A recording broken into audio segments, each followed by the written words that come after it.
नमस्कार, मैं हूं बादल, आपका दोस्त। आज मैं आपके लिए लेके आया हूं सेन एंड पंडित का 500 VA यानी कि हाफ केवी स्टेबलाइजर, जिसकी ट्रांसफार्मर पूरी तरह से बर्न हो चुकी है यानी कि जल चुकी है। तो जिसका वो कोयल वाइंडिंग करने के लिए सबसे पहले उसके जो कोर होते हैं आई और ई, दो टाइप से कोर लगे हुए रहते हैं, उन कोरों को हमें निकाल लेना है। तो चलिए इसी प्रोसेस में अभी हम कोर को किसी पतली पत्ती से ठोक के बाहर करते हैं। तो सबसे पहले इसमें आई की जो कोर होती है वो बाहर होगी, तो ये थोड़ी लूज हो जाएगी। फिर एक एक करके वो निकलते जाएगी। उसके बाद जगह बनने के बाद हम ई वाले जो कोर होते हैं उसको ठोक के निकालेंगे। तो हल्का हल्का इसको हमको ठोकते जाना है हथौड़ा की सहायता से, और इस तरह से आई की पत्ती जो वार्निश की सहायता से जो सटी हुई रहती है वो बाहर निकल आएगी, और लूज हो जाने के कारण में हमें ठोक के निकालने में आसानी होगी। तो देख सकते हैं इस तरह से हमारा जो आई की पत्ती धीरे धीरे निकल रही है। उसके बाद हमें क्या करना है कि सब तरफ से राउंड करके हमें हल्का हल्का पत्ती को ठोक के, आई वाली जो पत्ती होती है उसको ठोक के निकालते रहना है, क्योंकि ऊपर और नीचे की साइड में आई वाली पत्ती होती है। तो देख सकते हैं इस तरह से मोटा मोटा निकलने लगा है, मतलब एक साथ में 3-4 पत्ती मिला कर जहाँ ठोका हुआ रहता है वो निकल गए हैं। और हमें पत्ती, जो एक पत्ती लिए हैं उसके सहायता से आई की जो पत्ती होती है जितना हम ज़्यादा से ज़्यादा निकाल सकें निकाल लेना है।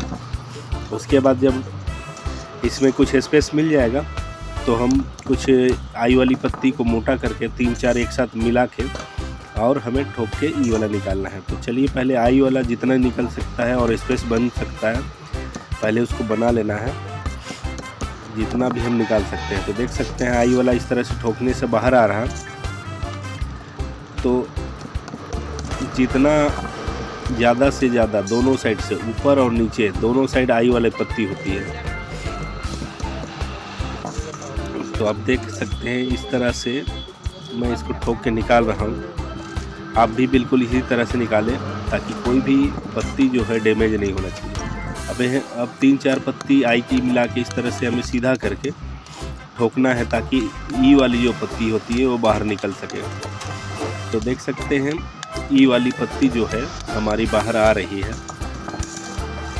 तो मैं दिखाने की कोशिश कर रहा हूँ कैमरा का जो एंगल है। तो देख सकते हैं ई जो है वो बाहर आ चुकी है। अब और भी जो ई की पत्ती होती है देख सकते हैं इस तरह से कोर, ये 3 नंबर की कोर है। तो इस तरह से ही हमें ठोक के निकालते जाना है। एक बार आप ऊपर तरफ से निकालिए, एक बार नीचे तरफ से, इस तरह से निकालते जाइए। और कुछ देर लूज हो जाने के बाद ये ऑटोमेटिक आपका हाथ से भी निकल जाएगा, क्योंकि जब तक ये जाम रहेगा तब तक हाथ से निकलेगा नहीं, ठोकना ही पड़ेगा। देख सकते हैं इस तरह से आप धीरे धीरे ठोकिए और पीछे की तरफ आपका निकलता जाएगा।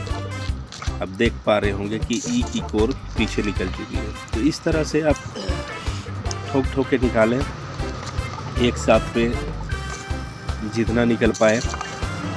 एक बार में हो सकता है आपका 2 पत्ती साथ में लगे हो तो 2 निकलेंगे, 1 लगा हो तो 1 निकलेगा, इस तरह से आपका निकलता जाएगा। तो दोनों साइड से आप बराबर ठोकते जाएं, पहले ऊपर तरफ से ठोके फिर नीचे तरफ से ठोके, इस तरह से आप निकालते जाएं। तो देख सकते हैं इस तरह से काफ़ी आसानी से ये बाहर निकल आ रहा है। इसमें कोई भी हमें ज़्यादा जोर लगाने की आवश्यकता नहीं पड़ रही है। इस ट्रांसफार्मर वाइंडिंग को हम कोशिश करेंगे 2-3 पार्ट में बनाएं ताकि आपको विस्तृत जो जानकारी होती है वो मिल पाए। देख सकते हैं हाथ से बिल्कुल अच्छी तरह से ये निकल पा रहा। तो इस तरह से हमारा सारा कोर बाहर निकल चुका है। अब जो इसकी वाइंडिंग है हम वाइंडिंग को गिनेंगे कि इस तरह से इसका वाइंडिंग है। तो जब से जो सबसे ऊपर की वायर है उसको हम कट कर लेंगे। तो देखते हैं कि इसमें ऊपर की वायर कौन सी है। देख सकते हैं ये वाली जो वायर है सबसे लास्ट, मतलब ऊपर में वाइंडिंग है। तो इसको हमको कट करके और इसका काउंट कर लेना है कि ये कितना टर्न है। तो इसका टर्न भी मैं आपको बताऊंगा इस तरह से ये कितना टर्न है। तो इस तरह से जितना भी टर्न है इसको हमने गिन लिया है, और जो पहला टर्न है और वहाँ से दूसरे पॉइंट में जो टर्न है तो उसमें 460 टर्न है।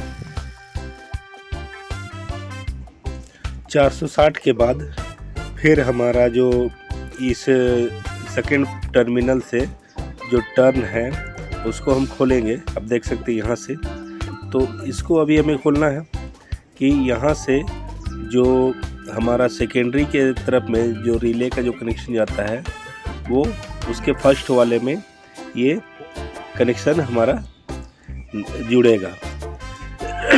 तो देख सकते हैं 460 के बाद 60 टर्न हमें और कर लेना है। तो 460 के बाद 60 टर्न कर लेना है। तो मैं इसको आपको डायग्राम की सहायता से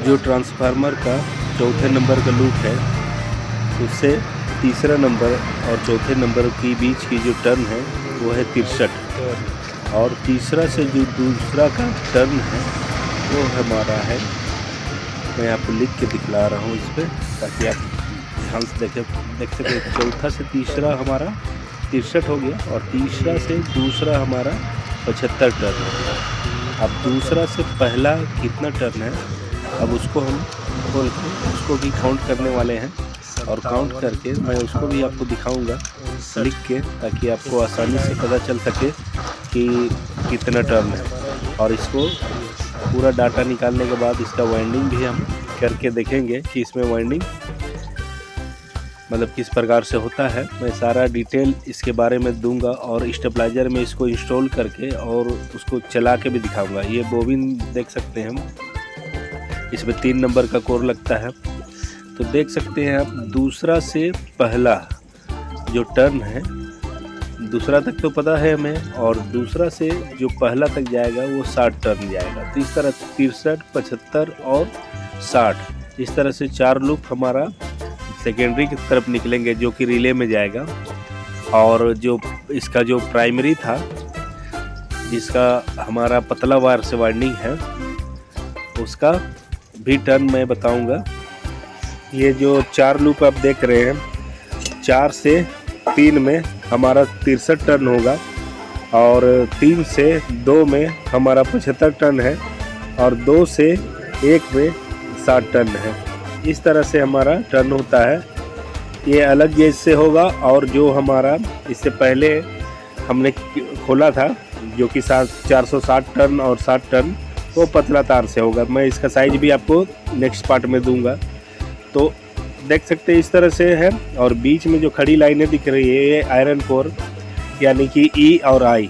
तो देख सकते हैं इस तरह से ये हमारा हो गया कॉमन और जो पहला लूप, और इस तरह से वाइंड टर्न है जो कि 460 टर्न है। तो 460 टर्न के बाद एक लूप निकलेगा जो कि रिले में डीसी सप्लाई के लिए जाएगी। एक कॉमन से जाएगी और एक इस पॉइंट से, इस तरह से उसको डीसी सप्लाई मिलेगा। तो इसमें आप देख सकते हैं रिले सप्लाई,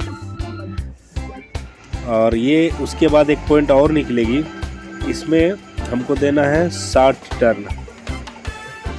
तो इस तरह से ये हमारा हो जाएगा 60 टर्न। अब क्या करना है कि जो 60 टर्न वाला पॉइंट है, 60 वाले टर्न को सेकेंडरी साइड के लूप नंबर 1 में जोड़ देना है।